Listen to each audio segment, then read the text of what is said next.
Welcome to day 130 of our one-year Bible reading plan. Today we'll read 2 Chronicles chapters 8 through 11. Before you begin, remember that it helps to establish a daily reading time.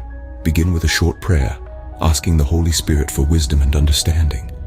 Always read for understanding and to hear from God, not just to finish today's reading. Please like, subscribe, and share this video to bless someone else. Now let's begin. 2 Chronicles chapter 8. At the end of 20 years, during which Solomon built the temple of the Lord and his own palace, Solomon rebuilt the villages that Hiram had given him and settled Israelites in them. Solomon then went to Hamath-Zobah and captured it. He also built up Tadmor in the desert and all the store cities he had built in Hamath. He rebuilt Upper Beth-horon and Lower Beth-horon as fortified cities, with walls and with gates and bars, as well as Baalath and all his store cities, and all the cities for his chariots and for his horses, whatever he desired to build in Jerusalem, in Lebanon, and throughout all the territory he ruled. There were still people left from the Hittites, Amorites, Perizzites, Hivites, and Jebusites. These people were not Israelites.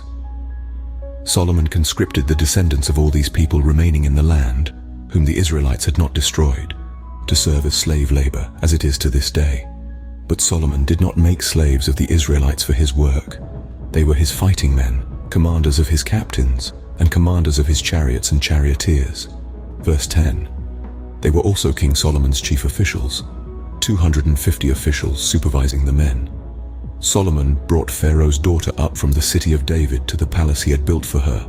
For he said, "My wife must not live in the palace of David, king of Israel, because the places the ark of the Lord has entered are holy." On the altar of the Lord that he had built in front of the portico, Solomon sacrificed burnt offerings to the Lord, according to the daily requirement for offerings commanded by Moses for the Sabbaths, the new moons, and the 3 annual festivals, the festival of unleavened bread, the festival of weeks, and the festival of tabernacles. In keeping with the ordinance of his father David, he appointed the divisions of the priests for their duties, and the Levites to lead the praise and to assist the priests according to each day's requirement. He also appointed the gatekeepers by divisions for the various gates, because this was what David the man of God had ordered. They did not deviate from the king's commands to the priests or to the Levites in any matter, including that of the treasuries. All Solomon's work was carried out, from the day the foundation of the temple of the Lord was laid until its completion. So the temple of the Lord was finished. Then Solomon went to Ezion-Geber and Elath on the coast of Edom, and Hiram sent him ships commanded by his own men, sailors who knew the sea. These, with Solomon's men, sailed to Ophir and brought back 450 talents of gold, which they delivered to King Solomon. 2 Chronicles chapter 9. When the Queen of Sheba heard of Solomon's fame, she came to Jerusalem to test him with hard questions. Arriving with a very great caravan, with camels carrying spices, large quantities of gold and precious stones, she came to Solomon and talked with him about all she had on her mind. Solomon answered all her questions. Nothing was too hard for him to explain to her. When the Queen of Sheba saw the wisdom of Solomon, as well as the palace he had built, the food on his table, the seating of his officials, the attending servants in their robes, the cupbearers in their robes, and the burnt offerings he made at the temple of the Lord, she was overwhelmed. She said to the king, "The report I heard in my own country about your achievements and your wisdom is true, but I did not believe what they said until I came and saw with my own eyes. Indeed, not even half the greatness of your wisdom was told me. You have far exceeded the report I heard. How happy your people must be. How happy your officials, who continually stand before you and hear your wisdom. Praise be to the Lord your God, who has delighted in you and placed you on his throne as king to rule for the Lord your God. Because of the love of your God for Israel and his desire to uphold them forever, he has made you king over them, to maintain justice and righteousness." Then she gave the king talents of gold, large quantities of spices, and precious stones. There had never been such spices as those the Queen of Sheba gave to King Solomon. Verse 10. The servants of Hiram and the servants of Solomon brought gold from Ophir. They also brought algum wood and precious stones. The king used the algum wood to make steps for the temple of the Lord and for the royal palace, and to make harps and lyres for the musicians. Nothing like them had ever been seen in Judah. King Solomon gave the Queen of Sheba all she desired and asked for. He gave her more than she had brought to him. Then she left and returned with her retinue to her own country. The weight of the gold that Solomon received yearly was talents, not including the revenues brought in by merchants and traders. Also, all the kings of Arabia and the governors of the territories brought gold and silver to Solomon. King Solomon made 200 large shields of hammered gold. Shekels of hammered gold went into each shield. He also made 300 small shields of hammered gold, with shekels of gold in each shield.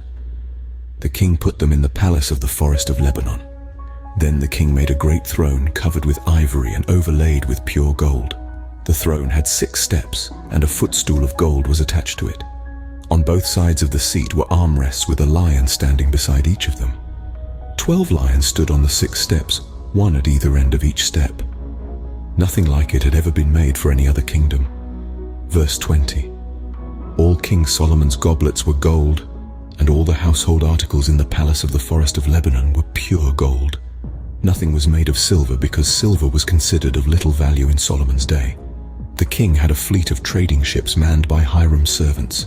Once every 3 years it returned, carrying gold, silver and ivory, and apes and baboons. King Solomon was greater in riches and wisdom than all the other kings of the earth. All the kings of the earth sought audience with Solomon to hear the wisdom God had put in his heart.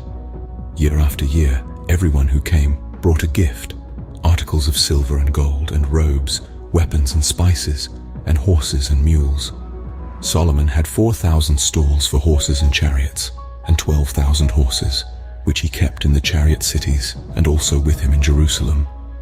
He ruled over all the kings from the Euphrates River to the land of the Philistines, as far as the border of Egypt. The king made silver as common in Jerusalem as stones, and cedar as plentiful as sycamore fig trees in the foothills. Solomon's horses were imported from Egypt and from all other countries.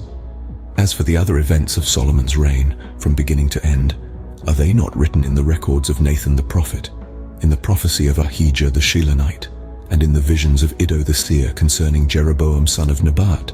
Verse 30. Solomon reigned in Jerusalem over all Israel 40 years. Then he rested with his ancestors and was buried in the city of David his father.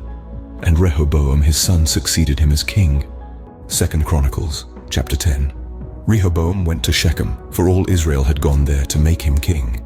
When Jeroboam son of Nebat heard this, he was in Egypt, where he had fled from King Solomon. He returned from Egypt. So they sent for Jeroboam, and he and all Israel went to Rehoboam and said to him, "Your father put a heavy yoke on us, but now lighten the harsh labor and the heavy yoke he put on us, and we will serve you." Rehoboam answered, "Come back to me in 3 days." So the people went away. Then King Rehoboam consulted the elders who had served his father Solomon during his lifetime. "How would you advise me to answer these people?" he asked. They replied, "If you will be kind to these people and please them and give them a favorable answer, they will always be your servants." But Rehoboam rejected the advice the elders gave him and consulted the young men who had grown up with him and were serving him. He asked them, "What is your advice? How should we answer these people who say to me, 'Lighten the yoke your father put on us'?" Verse 10. The young men who had grown up with him replied, "The people have said to you, 'Your father put a heavy yoke on us, but make our yoke lighter.' Now tell them, 'My little finger is thicker than my father's waist. My father laid on you a heavy yoke. I will make it even heavier. My father scourged you with whips. I will scourge you with scorpions." 3 days later, Jeroboam and all the people returned to Rehoboam, as the king had said, "Come back to me in 3 days." The king answered them harshly. Rejecting the advice of the elders, he followed the advice of the young men and said, "My father made your yoke heavy. I will make it even heavier. My father scourged you with whips. I will scourge you with scorpions." So the king did not listen to the people, for this turn of events was from God, to fulfill the word the Lord had spoken to Jeroboam, son of Nebat, through Ahijah the Shilonite. When all Israel saw that the king refused to listen to them, they answered the king, "What share do we have in David? What part in Jesse's son? To your tents, Israel. Look after your own house, David." So all the Israelites went home. But as for the Israelites who were living in the towns of Judah, Rehoboam still ruled over them. King Rehoboam sent out Adoniram, who was in charge of forced labor, but the Israelites stoned him to death. King Rehoboam, however, managed to get into his chariot and escape to Jerusalem. So Israel has been in rebellion against the house of David to this day. 2 Chronicles chapter 11. When Rehoboam arrived in Jerusalem, he mustered Judah and Benjamin, 180,000 able young men, to go to war against Israel and to regain the kingdom for Rehoboam. But this word of the Lord came to Shemaiah, the man of God. Say to Rehoboam, son of Solomon, king of Judah, and to all Israel in Judah and Benjamin, this is what the Lord says. Do not go up to fight against your fellow Israelites. Go home, every one of you, for this is my doing. So they obeyed the words of the Lord and turned back from marching against Jeroboam. Rehoboam lived in Jerusalem and built up towns for defense in Judah: Bethlehem, Etam, Tekoa, Bethzur, Soko, Adullam, Gath, Mareshah, Ziph, Adoraim, Lachish, Azekah, verse 10, Zorah, Aijalon, and Hebron. These were fortified cities in Judah and Benjamin. He strengthened their defenses and put commanders in them with supplies of food, olive oil, and wine. He put shields and spears in all the cities and made them very strong. So Judah and Benjamin were his. The priests and Levites from all their districts throughout Israel sided with him. The Levites even abandoned their pasture lands and property and came to Judah and Jerusalem, because Jeroboam and his sons had rejected them as priests of the Lord when he appointed his own priests for the high places and for the goat and calf idols he had made. Those from every tribe of Israel who set their hearts on seeking the Lord, the God of Israel, followed the Levites to Jerusalem to offer sacrifices to the Lord, the God of their ancestors. They strengthened the kingdom of Judah and supported Rehoboam son of Solomon 3 years, following the ways of David and Solomon during this time. Rehoboam married Mahalath, who was the daughter of David's son Jeremoth, and of Abihail, the daughter of Jesse's son Eliab. She bore him sons, Jush, Shemariah, and Zaham. Verse 20. Then he married Maacah, daughter of Absalom, who bore him Abijah, Attai, Ziza, and Shelomith. Rehoboam loved Maacah, daughter of Absalom, more than any of his other wives and concubines. In all, he had 18 wives and 60 concubines, 28 sons and 60 daughters. Rehoboam appointed Abijah son of Maacah as crown prince among his brothers in order to make him king. He acted wisely, dispersing some of his sons throughout the districts of Judah and Benjamin and to all the fortified cities. He gave them abundant provisions and took many wives for them. This concludes 2 Chronicles chapters 8 through 11 for day 130. We hope you are enjoying these daily videos. Remember to check the description box for links and resources. Thank you for watching. Please like, share, and subscribe. Your support helps spread God's word to reach more people on YouTube. We'll see you in the next video for our day 131 reading.